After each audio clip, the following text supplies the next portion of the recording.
So I'm going to just do a sequence which is really good for the hips, and it's quite a passive sequence. We're going to start with legs up the wall, and we're going to do lots of different variety of transitions between the legs. So everybody needs 2 half-fold blankets, folded long ways, up against the wall. I've got 2 blocks, because we will be going leg out to the side like a Supta Padangusthasana 2 action. You might need a little bit of support for the hips. And a belt, just a yoga belt. And we're going to firstly start off legs up the wall. It's in between an Urdhva Prasarita Padasana and a Viparita Dandasana. And we are going to put the block first in between the thighs. Now I like to come in, some of you might have ropes on the wall. When you don't have ropes, I like to come in from the side, come right up onto the side of my hip with my body touching the wall, and then supporting yourself with your left hand. I'm coming in from the right, just swinging up with the legs up the wall, and just do a little shimmy as close as you can get the legs to the wall, the better. We're going to get the block, bring it right up into the inner groin, long ways along the inner thighs, and then we're going to get our belt. And if you know you've got a problem hip or a problem sacrum, even an issue with one knee or ankle or foot, have the belt going away from that leg. So for me, it's the weaker side is my right side. So when I put the belt on, you can see the slack of the belt is going towards the left. It just ties just a little more that right leg in. Have the buckle to the middle, in between evenly, the right leg, the left leg, and the belt goes around that mid upper thigh. And then just start with your arms beside you. Just being mindful of your body here, allowing the feeling of that descending energy from your thighs into your hip socket.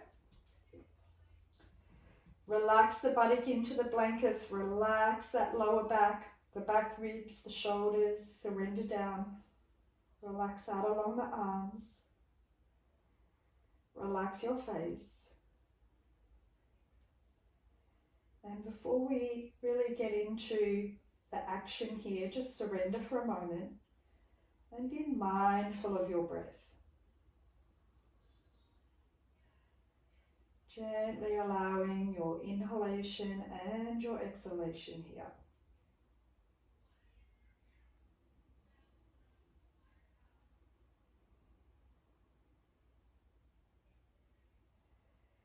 With a little more action, flex up your feet.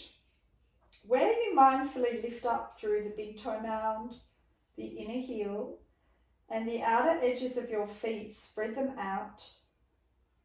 Sharpen at the kneecap, drive those thigh bones down into the hips and press the back buttock and the top back of the hips down into the blanket. You might want to just for a moment bend your elbows, slightly lift your bottom back ribs and lengthen them to the head side.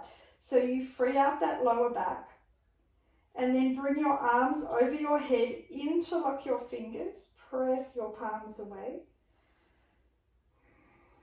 Elbows are straight, and as you extend out through your hands, drive your upper arm bones into the shoulders.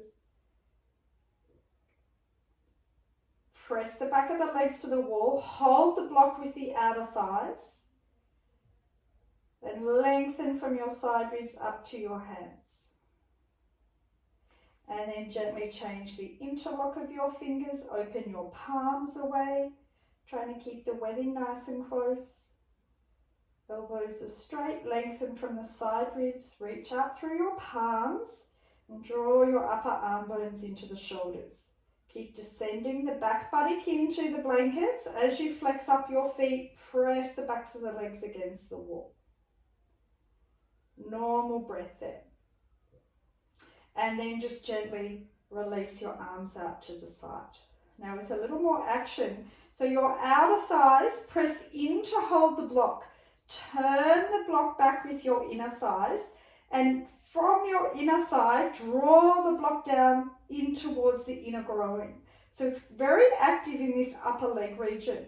Watch you're not overly gripping the belly. The actions in the legs, the outer upper thigh, the outer hips are holding in, the inner thighs are turning back, and where you feel the spread across the back upper thighs.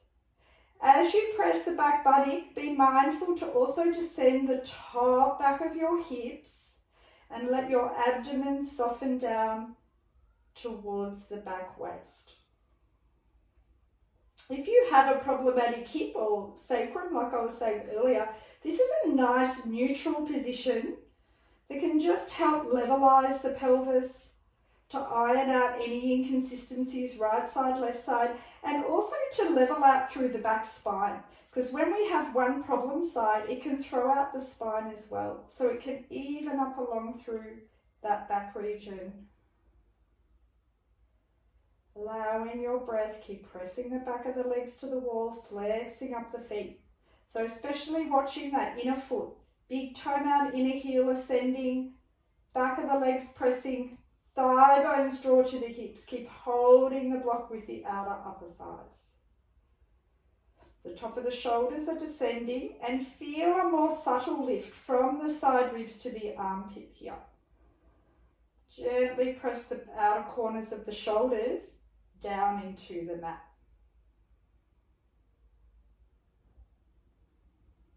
And you can stay here longer. We're just going to stay a few more breaths here. But at any point, you could pause this video and hold this for longer, especially if you're tired and you need to rejuvenate before we really get into the practice.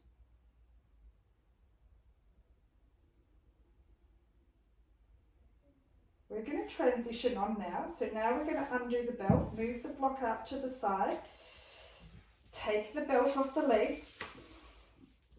Again, you want to keep that good contact from the back buttock to the heels. First variation, we're going to bend up the right knee. So it's sort of like the tree pose, Vrikshasana.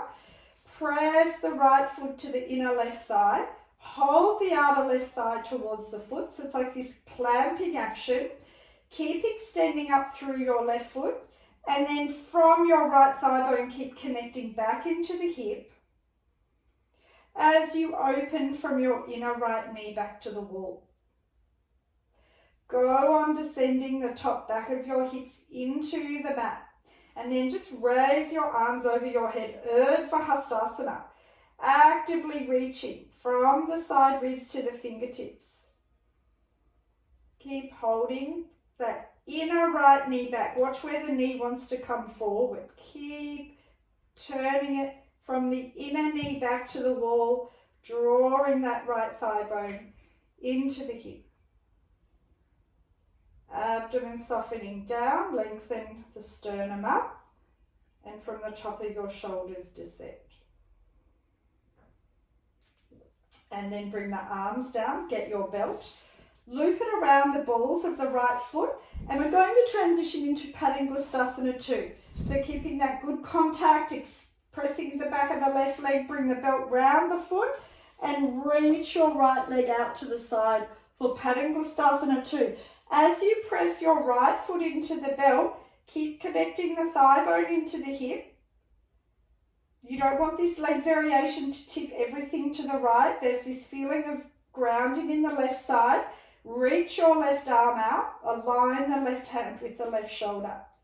Keep pressing the left leg down. If this is a little strong without any support, this is where you could get your block and put it on that outer right hip. And if you need to, you can even bend your elbow, make a fulcrum, bend the elbow to support that leg. But if you can, hold the arms straight, hold close to the foot, and whether you've got the block or not, that is optional. Really open from that inner right thigh to the inner foot, from the outer right knee, draw back into that outer right hip. Allowing your inhalation, allowing your exhalation. And then come back to the center. Now, you might need to keep the belt on. I'll show you with the belt. Bend the knee. We're going to go knee out to the side, just beside the right side of the chest. My heel and my knee are in line. So you don't want the foot coming back to the back upper thigh. the shin bones perpendicular to the ceiling. If you can, hold the outer edge of the foot. Press that knee down towards the right side of the chest.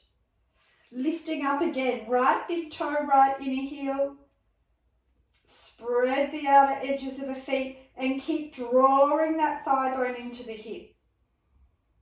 Again, the back of the left leg's pressing to the wall. You're reaching up through the inner left foot and that left thigh bone presses down towards the blanket. So the back of the left buttock is on the wall. Keep the left arm out and extend it.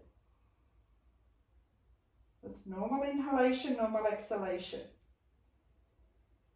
And then we're going to bring the leg across the body for Eka Padasana. Again, if you can, hold the foot with the left hand. Gently use your right hand to press the inner knee away. But if you need a belt, if you're a little tighter in the hip, use a belt, even if you're back here. Even if you can't get the shin bone parallel to the chest. Just the best you can manage here, keeping the heel and the knee in line. Draw the right thigh bone into the hip. Rotating from the inner right thigh to the outer right thigh, and I'm just very gently guiding the right foot towards me with my left hand, pressing the inner right knee away. Keep the shoulders descending, the face is relaxed, the throat is relaxed. Keep pressing the back of the left leg to the wall, flexing the left foot. Normal inhalation, normal exhalation. This gets right into that hip. So good if you're tight in the hips. And then the last variation, for those of you that can, we're going to go into Padmasana. Bring the thumb to the inner right knee. Hold the outer edge of the left foot. Bring the right foot, right up to the top of that left thigh. The thumb is there so that we feel the calf is turning this way. The thigh is turning this way. So we want to create space at the knee joint. Really flex up the right foot. Right thigh bone drawn into the hip. Back of the hips pressing down. You can just rest your arms out to the side. Again, we're flexing up into that left foot. This left leg, the whole time is quite active. I'm still activating my left leg. Shoulders are descending. Just for a moment, raise your arms up. Again, interlock the fingers. Open your palms away. Lengthen from the side ribs to the hands.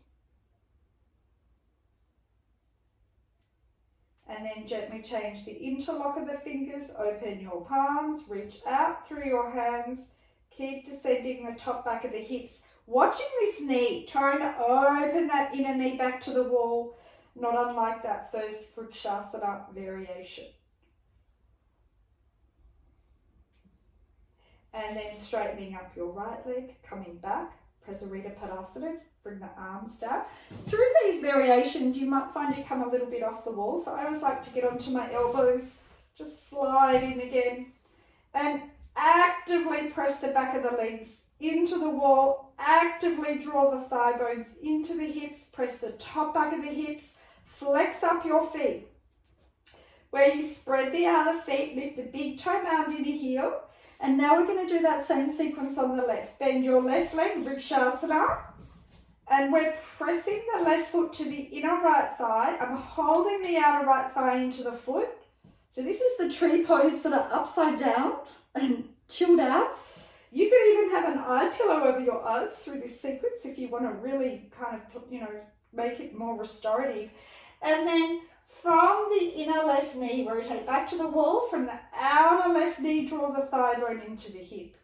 So we're actively actioning that left thigh, holding at that outer left hip. Even the outer right hip is pressing in to hold the outer leg to that left foot. Raise your arms up.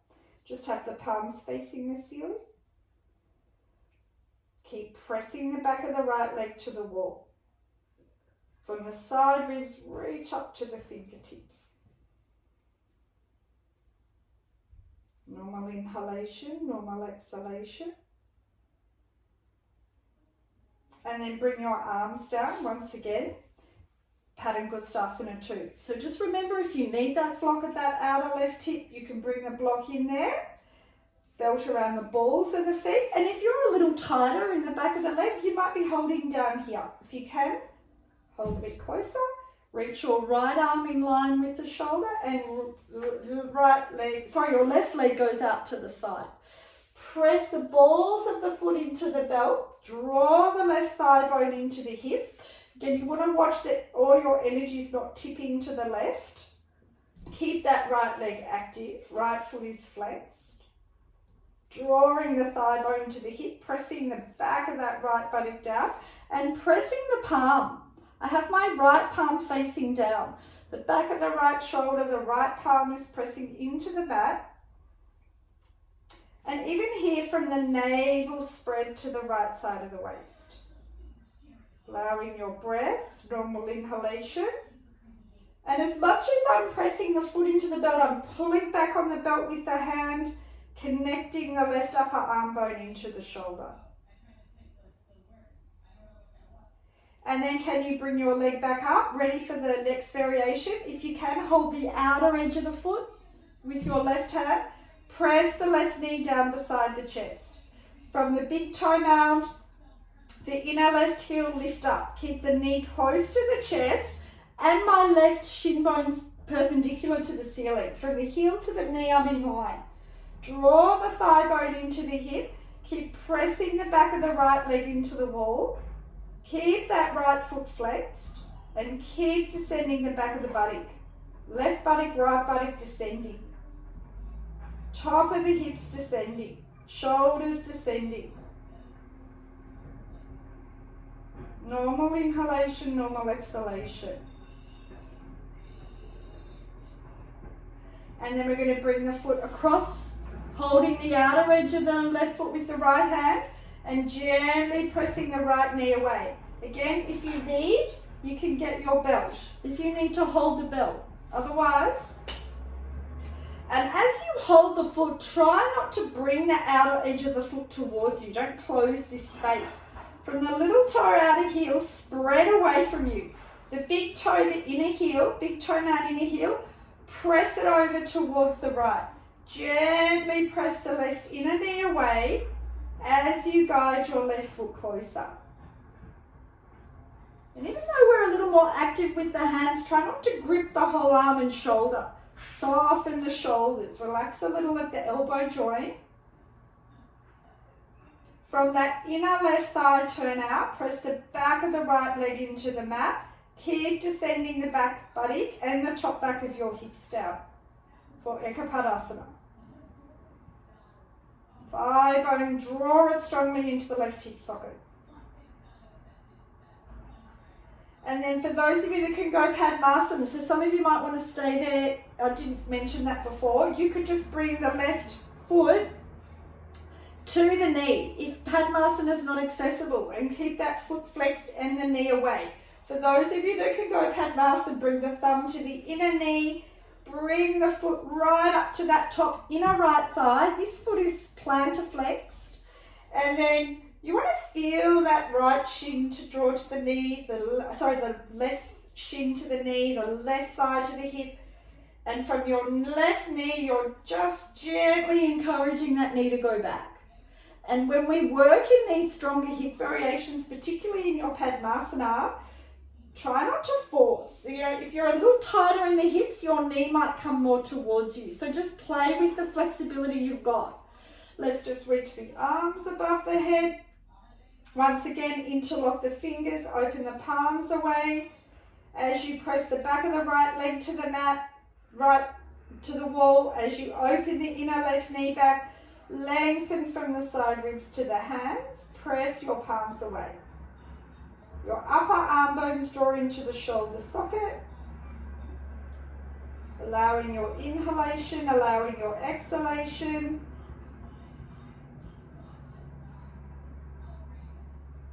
Change the interlock of the fingers, press your palms, reaching up your hands.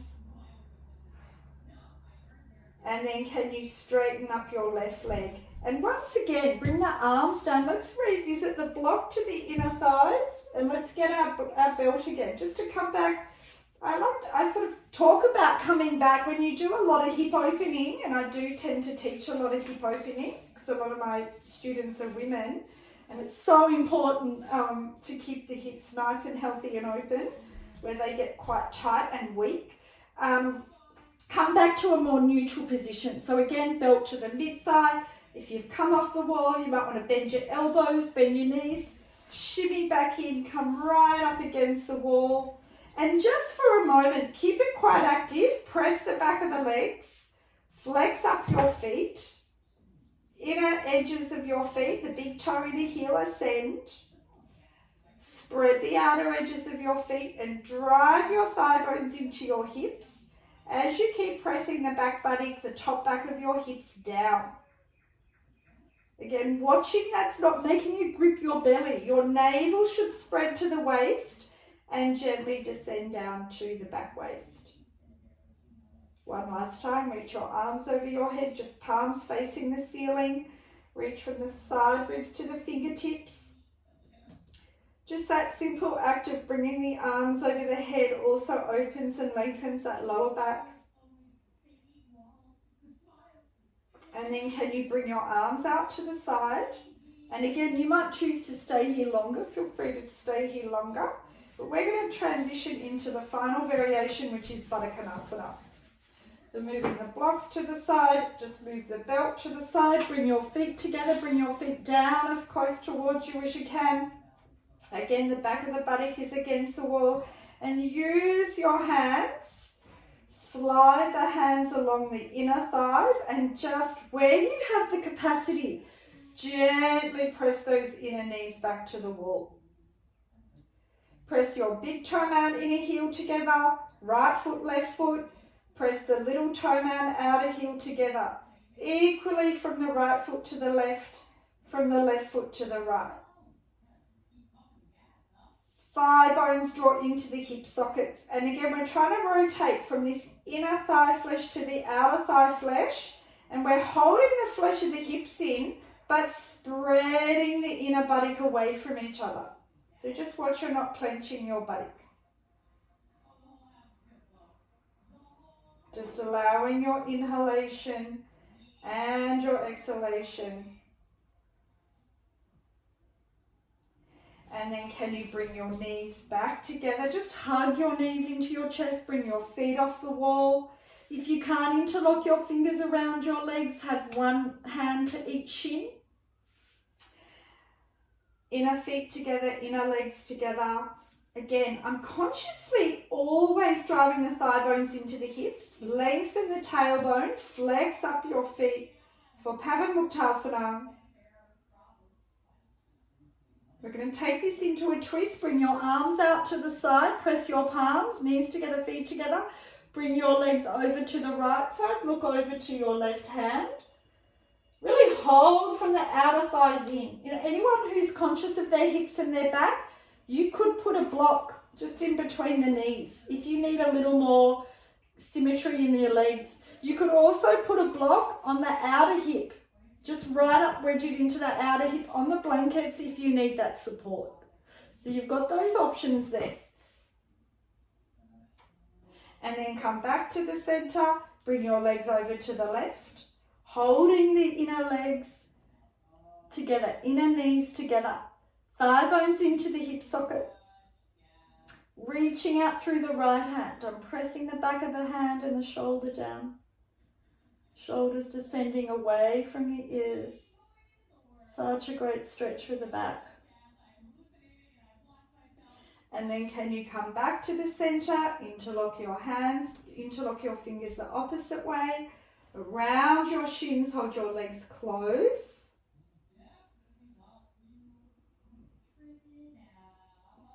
And then release your legs, slide yourself. I always like to slide all the way back. You can bring a blanket with you.